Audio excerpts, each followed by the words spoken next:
Paunawa, ang lahat ng nakapaloob sa kwentong ito, ay pawangkathang isip lamang, at hindi tunay na nangyari. Salamat po.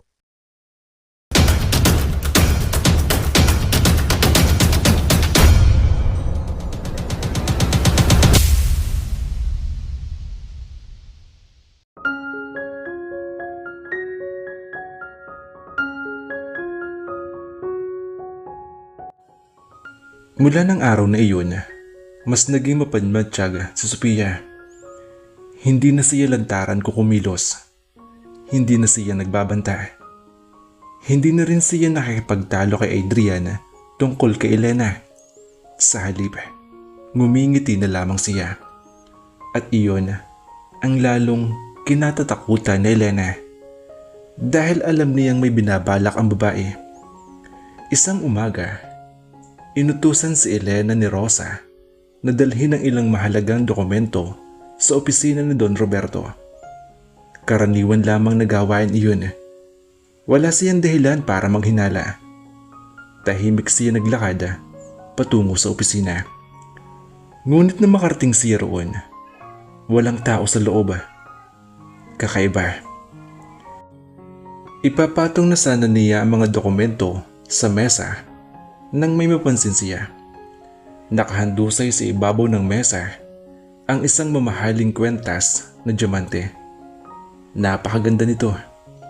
At alam niyang hindi iyon basta-basta pag-aari na kung sino. Hindi niya ito ginalaw. Ipinatong niya ang dokumento at agad na lumabas. Ngunit hindi niya alam.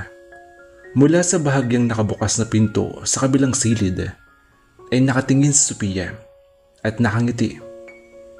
Pagdating ng hapon, nagkagulo ang buong mansyon. "Nawawala ang kwintas ko!" sigaw ni Sophia. Nagtipon ang lahat ng kasambahay sa sala. Maging sina Don Roberto, Doña Celeste at Adrian ay naroon. "Iyon ay minana ko pa sa aking lola," umiiyak na sabi ni Sophia. Tahimik ang lahat hanggang sa nagsalita si Doña Celeste. "Walang lalabas ng mansyon hanggat hindi natin nahanap ang kwintas." Isa-isang sinuri ang mga silid ng mga kasambahay. Kinabahan si Elena. Hindi dahil may kasalanan siya, kundi dahil pakaramdam niya ay may masamang mangyayari. At tama siya. Nang buksan ang kanyang aparador, tumambad ang nawawalang kwintas. Nanlaki ang mga mata niya. "Hindi po." Tahimik ang buong silid. Maging si Rosa ay hindi makapaniwala. "Elena?" bulong nito. Hindi makapagsalita ang dalaga. Paano nangyari iyon? Hindi niya kailanman hinawakan ang kwintas. "Maniwala po kayo, hindi ko po yan kinuha." Matigas ang boses ni Doña Celeste. "At paano iyon napunta sa aparador mo?" "Wala po akong alam." Maya-maya ay nagsalita si Sophia at kunwari ay nasasaktan. "Akala ko mabuti kang tao." Parang may humampas sa puso ni Elena. Hindi siya makapaniwala. Bitag. Napakalinaw na bitag iyon. Ngunit wala siyang ebidensya. Wala siyang paraan upang patunayan ang kanyang sarili. Unti-unting lumapit si Doña Celeste. "Pinagkatiwalaan ka namin." "Mama, hindi po ako magnanakaw." Tahimik ang lahat. Mabigat. Hanggang sa marinig ang boses na Adrian. Hindi siya ang kumuha. Lahat ay napatingin sa kanya. Maging si Sophia. "Adrian," mahinang sabi nito. Diretsyon tumingin ng binata kay Elena at walang pag-alilangan niyang sinabi na, "Mas maniniwala ako sa kanya kaysa kahit na sino rito." Natahimik ang buong sala.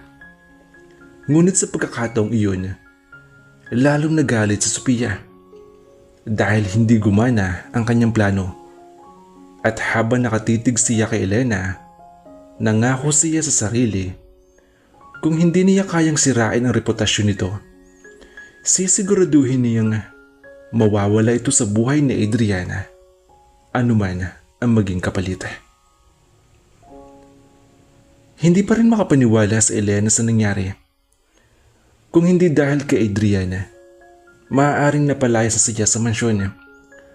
Ngunit kahit naligtas siya sa paratang, alam niyang hindi pa tapos ang laban. Mas lalo lamang naging mapanganib si Sophia. Kinagabihan, hindi makatulog si Elena. Paulit-ulit niyang iniisip ang lahat na nangyari, ang nawawalang kwintas, at bigla nitong paglitaw sa kanyang aparador. At ang kaibang ngiti ni Sophia habang inaakusahan siya. Hindi ito aksidente. Bulong niya sa sarili. May nagplano noon at alam niya kung sino. Bandang 12:00 ng gabi, bumaba siya upang uminom ng tubig sa kusina. Tahimik ang buong mansyon. Walang tao, walang ingay.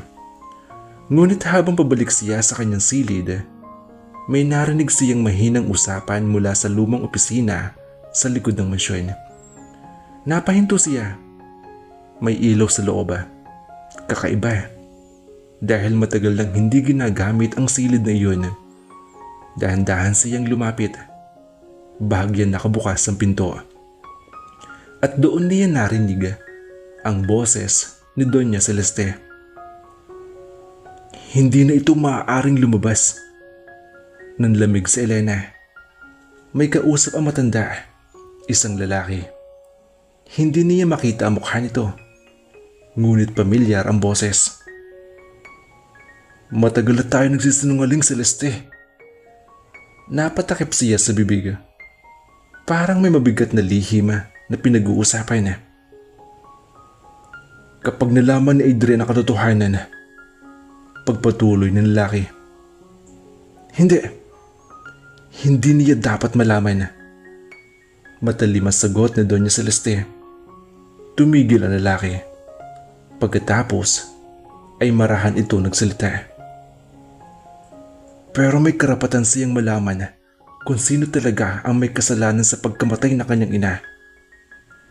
Parang tumigil ang paghinga ni Elena. Nanlaki ang kanyang mga mata. Pagkamatay ng ina ni Adriana, muling lumitaw ang lihim na iyon. Biglang may nahulog na maliit na paso sa tabi niya. At naglikha iyon ng ingay. Nanigas siya at agad na tumigil ang usapan sa loob. Sino iyan? Sigaw ng lalaki. Kinabahan si Elena. Mabilis siya tumakbo sa madilim na pasilyo. Narinig niya ang pagbukas ng pinto sa likuran at ang mga yabag na humahabol. Mas mabilis siyang tumakbo. Hindi niya alam kung sino ang humahabol.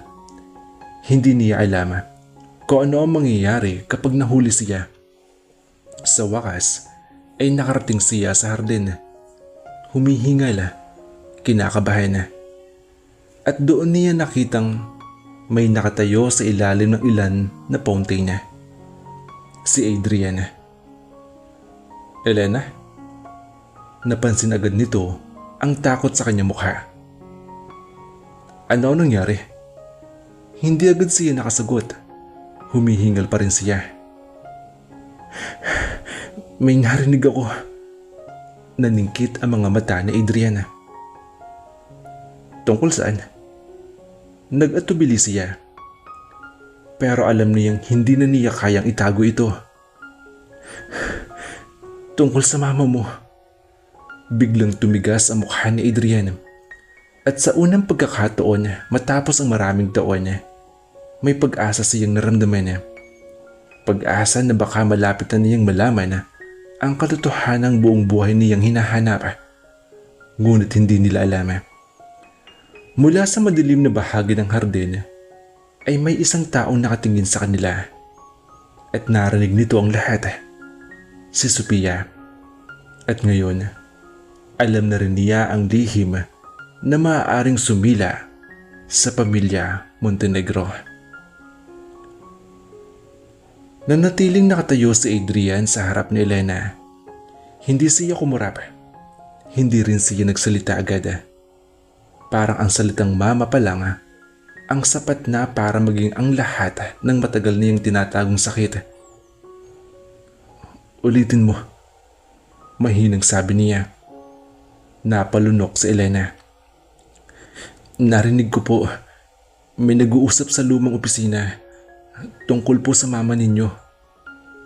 Nanikip ang panga ni Adrian. Anong eksaktong narinig mo? Huminga ng malalim si Elena. Na may kasalanan daw po sa pagkamatay niya. Biglang tumahimik ang paligid. Tanging tunog ng hangin at fountain ang maririnig. Dahan-dahan nagbago ang ekspresyon ni Adrian.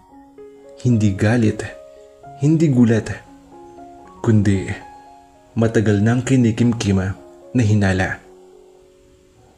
Alam ko na. Malamig niyang sabi. Nanlaki ang mga mata ni Elena. Ano po? Tumingin si Adrian sa mansyon, sa mga ilaw, sa mga bintana.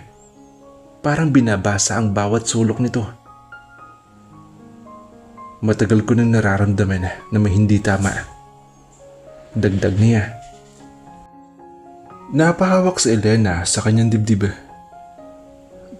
Pero sino po? Hindi agad sumagot si Adrian. At sa sandaling iyon, nakita ni Elena ang isang bagay na hindi niya pa nakikita sa binata noon. Ang takot. Isa sa kanila. Mahina niyang sagot. Nanlamig si Elena. Isa po sa pamilya ninyo? Tumango si Adriana.